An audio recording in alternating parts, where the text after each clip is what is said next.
मैं इतना कहना चाहता हूं, क्योंकि इस पूरे प्रकरण में राज्य की जनता को भी कहीं न कहीं सबने संवेदनशीलता के साथ इस मुद्दे पर विशेष रूप से अपनी भागीदारी भी की है, अपना मत भी दिया है। लेकिन सबसे ज्यादा प्रभावित उनके माता पिता, परिवार के लोग उनके हुए हैं। मैं राज्य के मुख्य सेवक के रूप में उनकी मां से, उनके पिता से बात करूंगा। बात करने के बाद कानूनी रूप से सभी चीजों का अध्ययन करने के बाद उनका जो भी हमारे लिए, जो भी वो अपनी बेटी के न्याय के लिए चाहते होंगे, हम उसको आगे बढ़ाएंगे। अब इधर एक प्रकरण ये आया है कि ऑडियो एक आया है और ऑडियो में उन्होंने कई लोगों के नाम लिए हैं अलग अलग प्रकार से, और हमने कहा कि भाई ऑडियो की जांच करी जाए और जांच के लिए जो है एक एसआईटी का गठन भी कर दिया गया इसमें। और जिन लोगों ने ऑडियो पर बात की है उनसे भी बात करने का पुलिस ने प्रयास किया है।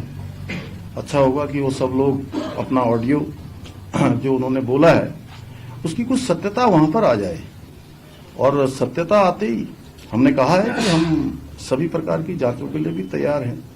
हम कहीं पर ऐसा नहीं है, क्योंकि हम भ्रम की स्थिति भी राज्य के अंदर नहीं बननी चाहिए।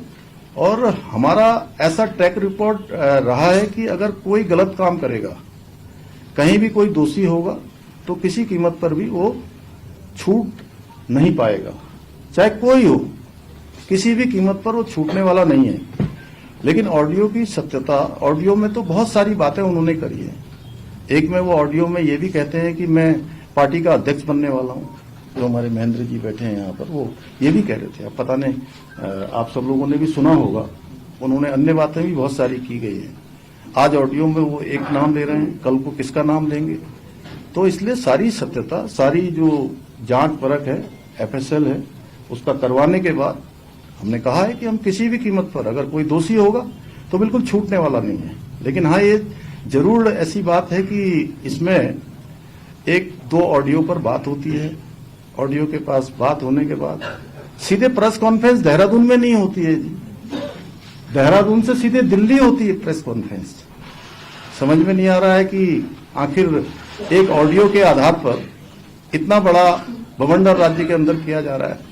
हम भी राज्य के अंदर काम करते हैं, हमने भी ईमानदारी से काम किया है, और कोई भी अगर किसी के पास भी कोई सबूत होगा तो मैं बिल्कुल आप सबके सामने स्पष्ट करना चाहता हूं, कोई छूटने वाला नहीं है। हम लोगों ने कहा है कि हम कोई चीज हम जांच करवा रहे हैं, एफएसएल के लिए बुला रहे हैं, अगर उनके पास सत्यता है, कोई बात है, तो भाई वो भाग रहे हैं ना।